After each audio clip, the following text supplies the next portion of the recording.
humans, this is Aromie here, and welcome back to Degraman. We're here. Hopefully, dear Lord, please give me a decent ending with Cassel. Please, that's all I'm asking. MCs, don't say anything more stupid unless you're gonna confess your love to him. I promised myself I wouldn't. Why? At what point did I let my guard down? When did I let you into my heart? Was I doomed to these feelings the very moment I decided to hear you out? I take a step forward, and sensing my weakness, Cassel immediately hugs me. Oh my god. I was really worried about you. The sound of his warm, soft voice throws open the floodgates to my desperate words. I don't know how to feel about you. You're terrible and I'm afraid of you, but you're so good to me sometimes. I never promised to be perfect. Yes, I'm a cold-blooded killer, but that fact doesn't define me entirely. I can be afraid of you and you'll still hug me. Yes. Snuggling myself against Cass's warm shirt, I can feel his heart racing furiously. Is he worried about me? I hate myself for what you saw. Tell me the truth. Was it really necessary? Yes. Then explain yourself. Not now, you're drunk. Are you disgusted with me? A little. I guess we're even now. With Cass still in his t-shirt and I in a summer dress, we walk out through the autumn air. Chilled by the fall's crispness, I notice how much heat is emanating from Cass's powerful body and find myself drawn to his warmth. It's so cold, yet I feel like I'm melting. I'm afraid of Cass, but I fear myself even more. Good! Be more afraid of yourself, bitch. For accepting what he did. Fuck, whatever. Just, whatever, bro. And loving him despite it all. Hell yeah! He didn't... nothing wrong. Nothing. What else are you hiding about yourself? An entire slew of abominations. How do you expect us to trust each other after hearing that? You can trust my feelings for you. I look up. What do you feel for me? Infinite patience, silly. Oh my god. Oh, you called us silly. How cute. I can't argue with that. Let's go home. You can get sick there, and we'll talk tomorrow. Promise? Yes. Oh, cute! Grinning, Cass scoots me up and I wrap my arms around his neck. As he carries me through the party room, the seat parts as people cheer and make way. Oh, right, we never kiss! Happy birthday! Someone even throws a gift bow at me. I bury my face in Cass's chest as he moves through the crowd without a hint of hesitation. He has an incredible amount of composure. When I finally make it into his room, he sets me down on a cushiony couch. His sofa has been waiting a long time for you. Oh, how cute! I kind of forgot about the sofa. He's so cute! He whispers in my ear in the dim light. I'm guessing Vincent is already asleep, but we're now in a very awkward position.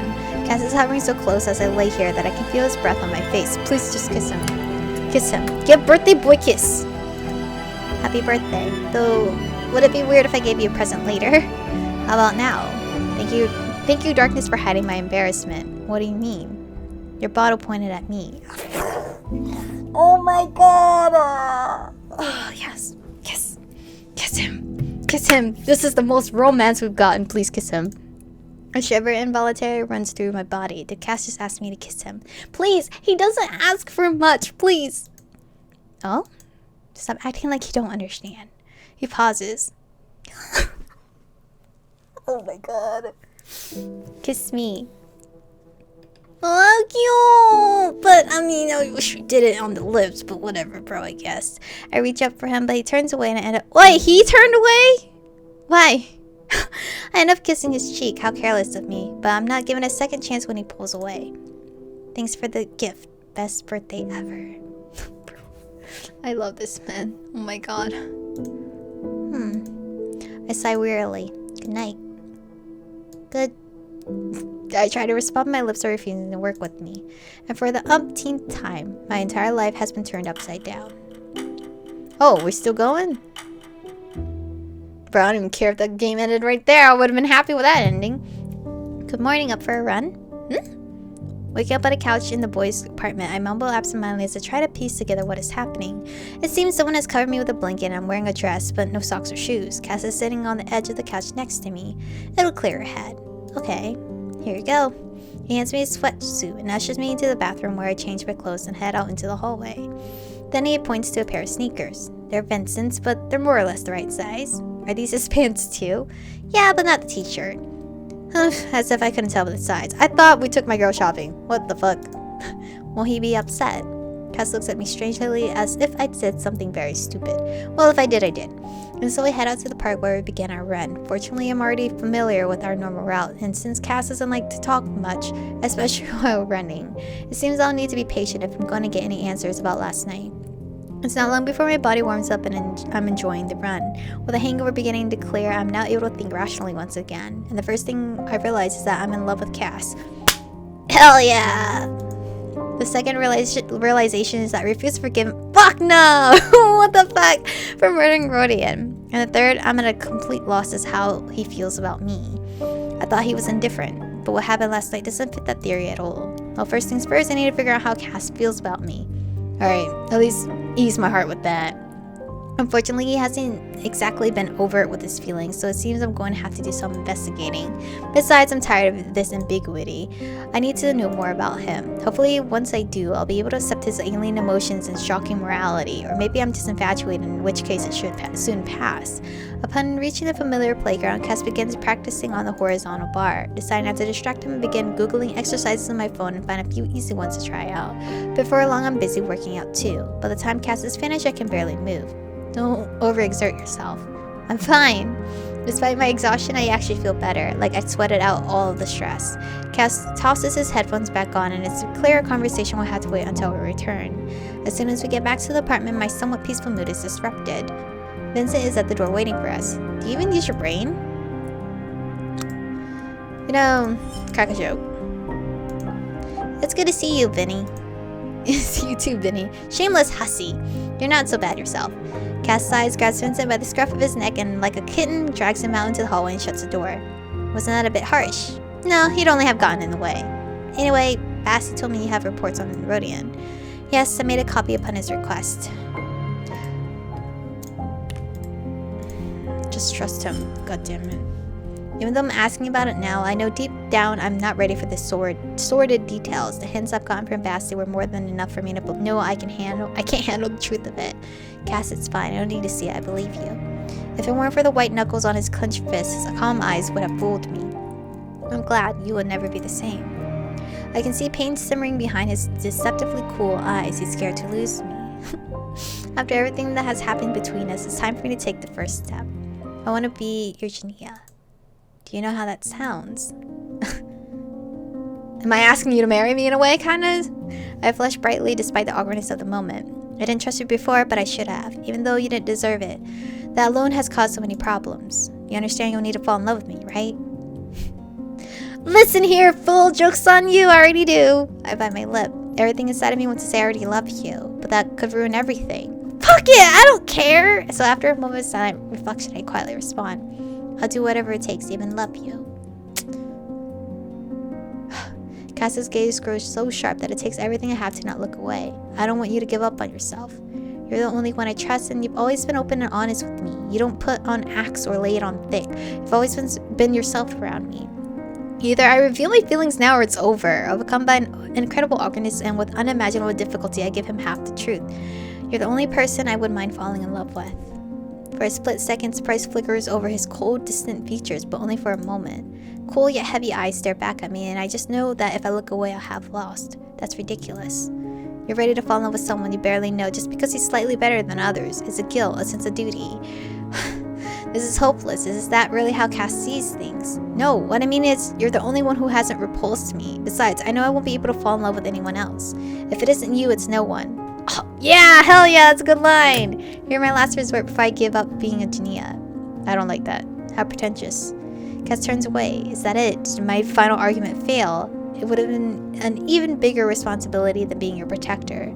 I'm rude and I don't have any experience in romantic relationships. I doubt it'll work, especially now that you've seen me at my worst. But we won't know unless we try. There's no other way. There's always another way, feet first. If you're worried I won't protect you anymore. No, I'm not worried about that, and we have to move on, right? It's a few moments before Cass responds again. Still, I need to think about it. Will you give me some time? Sure. Whatever I decide, I will still protect you if you need me to. Why didn't my girl? Why didn't she just openly admit she loves him? That's so frustrating. She knows. She has admitted to herself that she loves him. He chuckles ruefully. Yes, very much so. It was nice being out on the street for the first time in a long while, you know? So you're a little more careful now. Cass smiles weakly and bobs the tip of my nose. Vincent went back soon. He will be happy. You should go to your room and prepare to talk to him. Talk to Vincent? About what? Yeah, honestly, what? When I have offered to become Cassel's Genia, I hadn't considered how it would affect his relationship with Vincent. Shoving these thoughts to the back of my mind, I began to leave. But have I finished discussing everything I need with Cass?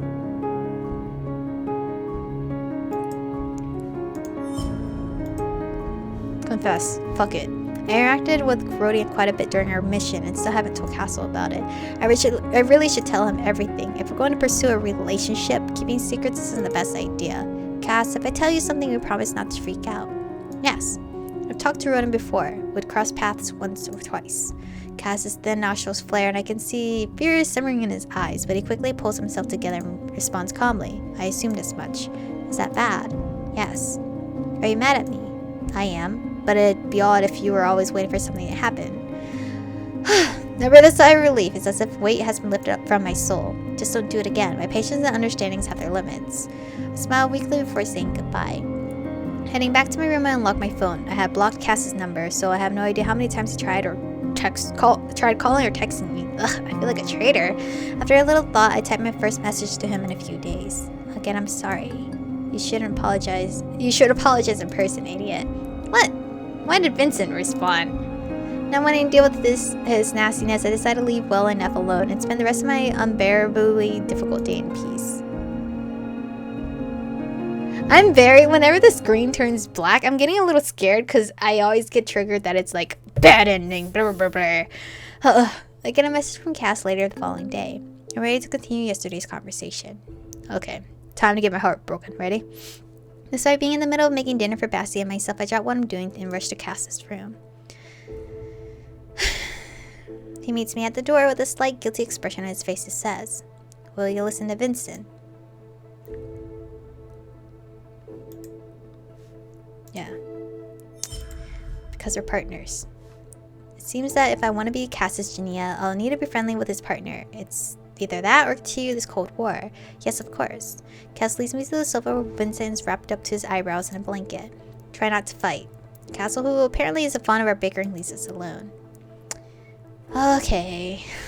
Stupid woman, so stupid. You're like a broken record. If you want me to listen to you, you need to be civil, otherwise I'm leaving. What? No, you promised Cassel to listen to him. That's Vincent for you. Sadly, I've already grown used to it. I sit down next to him with the faint hope that he'll get straight to the point. Since Cass asked me to do this, I'm assuming his partner will be doing more than just insulting me. Why the hell are you so brainless, and why in the hell are you always hanging around here? Still trying to figure out what Vincent is going on with this, I sigh. Why did you turn off your phone? I was worried. You were daydreaming again, weren't you, idiot?